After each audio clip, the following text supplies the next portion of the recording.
Today I thought I would share my junk journal that I made with the kit from Pegasus Paper Company, Sarah Czar. Let's see. She had this magazine called Junk Journal Magazine that she put out, I want to say it was sometime last year. And this one I bought is called Woodland Into the Forest. It was 74 pages of, I'm just going to read from her title, 74 pages of cut and fold envelopes, cards, papers, ephemera. That's every single piece of paper you need to create an entire junk journal. She is not wrong. There was so much in this magazine, and I typically paper hoard, like a lot of paper crafters. We get something really pretty, and we just want to sit and look at it and ooh and ah. But when I got this, I got really brave and decided I'm going to jump right in and cut it apart. So I took all the pages apart. This is what's left of what didn't go into the journal. So I'll explain more about the covers, but the magazine cover itself, whoops, went away.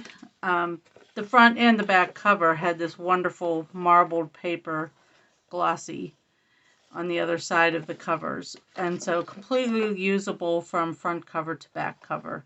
I couldn't have been more pleased with this purchase. So thank you, Sarah, for designing something that's so wonderful. And I'm sorry this is so overdue. Okay, let's talk about how I set up my journal. I wanted to do a paper journal, but I thought I would put it, do a hidden spine, which I did do with this fabric. But my first go at the spine, I realized it was way too small. Barely enough space to really do anything with this. So I glued it to a sturdy piece of canvas that I just stitched around the edges. And that's how it sat, just finished like this. And so now I thought I'd do a flip through, and as I've been reacquainting myself with this particular journal, I'm starting to get the itch to get back into some paper crafting. So I think that in some way I will try to incorporate what Sarah had thought you could use for the front cover and the spine. And the back cover. So somehow I'll figure out a way to maybe cut that and maybe do a little stitching and gluing. I'm really not sure, but definitely have a spine, a front, and a back cover. And I have the inside of the back cover. All my glue from, I think I used 3-in-1 Fabri-Tac. Yeah, that's come through the thinner muslin that I started to make my hidden spine with. So let's get into this journal. Amazing, amazing, amazing. Her graphics, her colors, everything. I just, like I said, I couldn't be happier. This is not a removable card, and here I was trying to. Anyways, I have, let's see, how many signatures? 1, 2, 3, 4, 5, 6, 7 signatures in this book. It's not that big, actually, for 7 signatures. It measures about 2 inches, so not too bad. Definitely something that I could use and do more of. So maybe while I'm in this stage of making lots of fabric projects, I could use this to journal my journey through this time. Anyways, just want to give a flip through and show some highlights. What I will point out when it's my original creation as opposed to Sarah's, but just assume most things in this book are from Sarah's Junk Journal magazine Into the Woodland Junk Journal kit. So this was a page that I made after I watched Cary Griffiths. That's Cary, C-E-R-I. I think he spells it.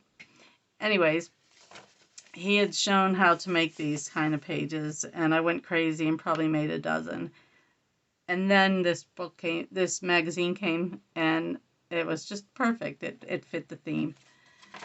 So I added music paper in every signature. I kind of set it up the same, where I added bits and pieces to the original pages from the magazine. Sarah leaves it all up to you on what sort of order or how you want to use these things.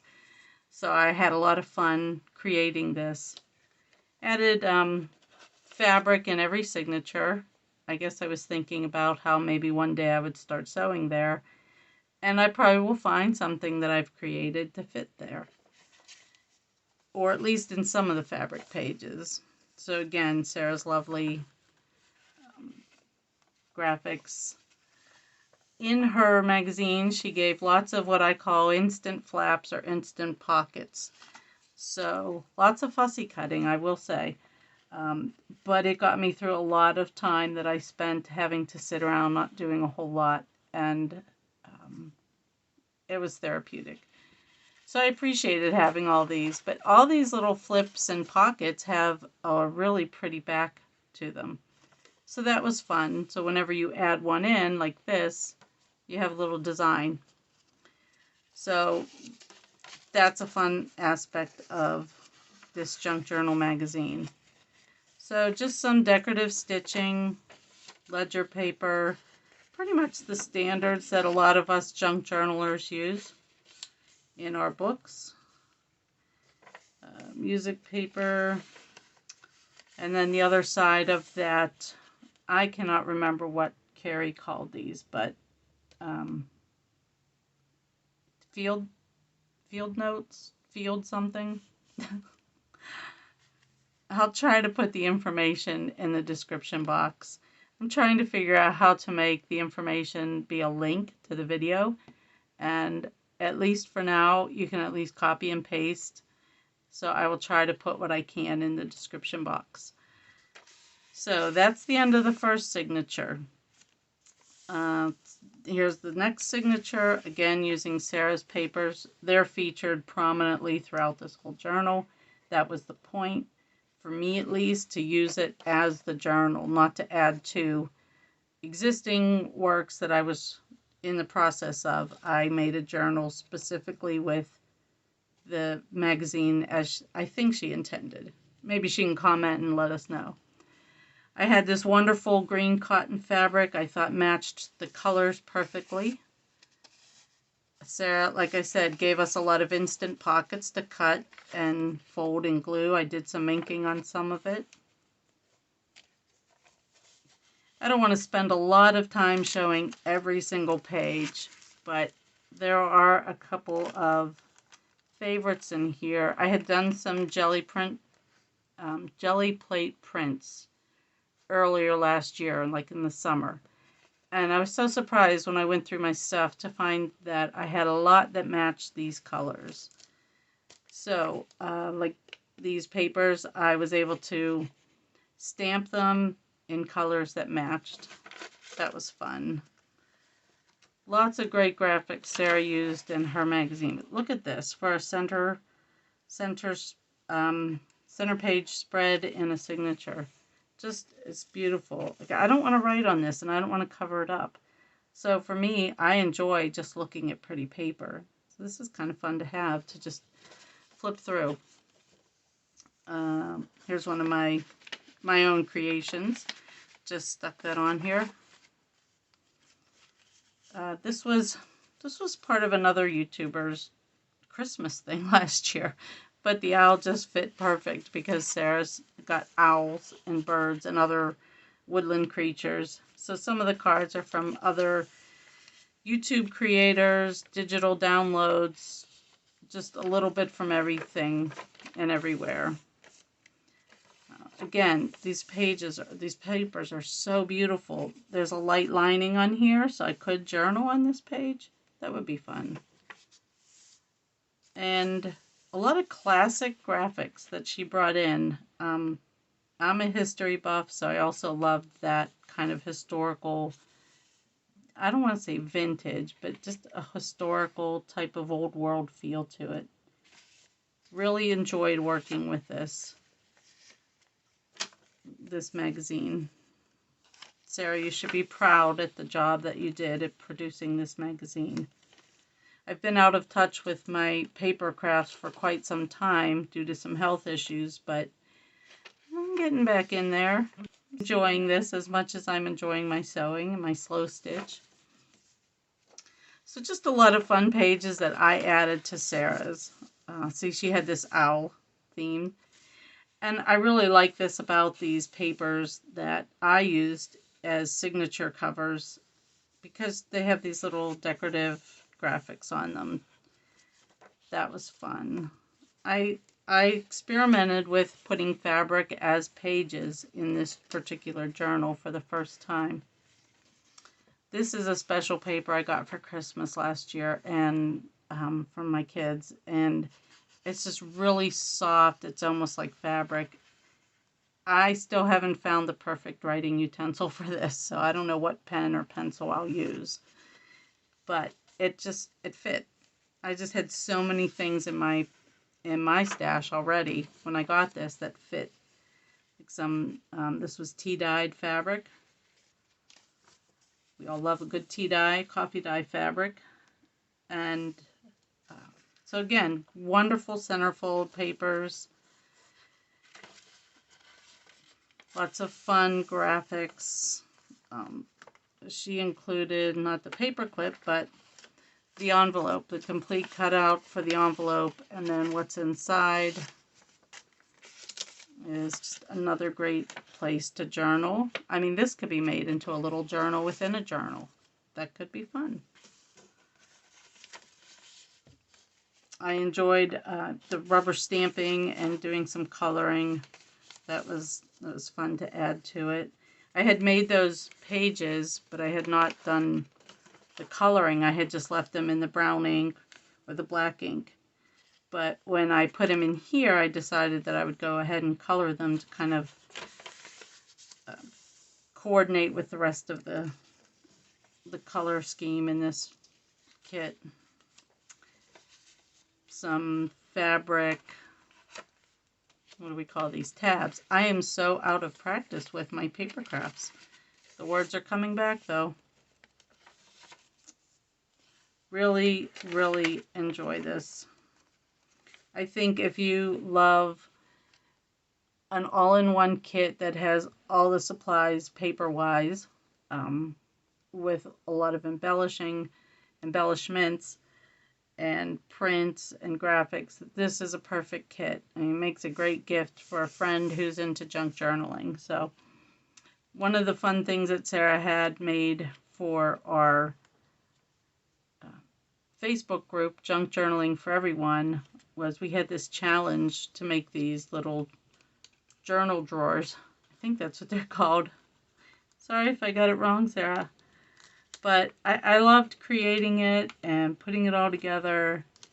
I don't know if you can see how that opens up. It kind of gives a 3D look to, 3D aspect to your paper. So it folds flat down and everything stays in. So that was fun. Then there's little kits within the kit to make a little flip through of different papers. She gives great instructions. Like, everything came with how to do it. Again, I don't think you have to do it that way, but you're getting the most out of the kit when you kind of follow the instructions and the intention of the creator. Like I said, here's all the pages I have left over. So they might have, like, this page is full of book plates. Lots of book plates. I could use any of these book plates, any of these bookmarks, to just add to pieces and parts. And then it has that great marbled paper. This is a matte finish, whereas the covers were glossy. But I love that this paper was smooth, not shiny. It takes glue wonderfully. I used probably white glue, like an art glitter or Barely Arts, as well as a glue stick. Scotch Create's my favorite. And then I probably, like I said in the beginning, I used Fabri-Tac in the making of the actual, the cover part. So I hope you enjoyed this flip through. When I first made it, I did post a bunch of pictures in our Facebook group, but at that time I wasn't making videos, and so now that I am, I thought I need to go back through and do a proper review of Sarah's magazine. I mean, these images are just so, I don't know, it's like eye candy. They're really pleasing to look at. They're fun. They invoke a spirit that, just be free, be adventuresome. I don't know if this is making sense to anybody except me, but that's okay. I'm okay with that. So I had some fun with fabric, like I said, going through, matching up. Really lots of fun. This was onion dyed, onion skin dye that I made, and then I added tons of paper, including these CD sleeves, and they came out great. So overall, I am so pleased with my journal. I need to get back into it and add a little more embellishments, do a little bit more to the fabric pages. And like I said, I still have all this left over. Some of these are fussy cuts and meant to go one place or another. You could take different pieces and parts from the magazine and create another journal. I mean, create as many as you want, I suppose. I saved all my offcuts because the paper was so great. I thought this would be great collage fodder. So I've kept those. I was surprised at how much scrap I kept from this kit. That really isn't scraps. So lots of great directions, really good directions at how to assemble a journal. So really, this would be perfect for a beginner who doesn't know how to make a journal. Just very easy to follow. Still have lots I could still cut out. This page full of quotes. I'm going to have to go through these and find one that really fits what this book says to me and stick it in there. So, if you were considering buying Sarah's, let's see, we'll put it up again, Into the Woodland, or Woodland Into the Forest Junk Journal Kit, I highly recommend it. So I hope you enjoyed this little flip through of my Into the Woodland, Into the Forest, whatever we're calling it, junk journal. I hope to come back once I get this cover sorted. I thought I would put a hardcover on this, but I think this is perfect because it's kind of like a field notebook. With this canvas, I could take it out if I'm out bird watching and make some notes about what I'm seeing, and that would be fun. So I like that. Like that it's flexible. I guess that's it for this video. Coming back with another video this weekend, I hope, if all goes well with filming. And I'm going to talk about a giveaway I'd like to have for if I get to 100 subscribers. So stay tuned for that. Have a good day.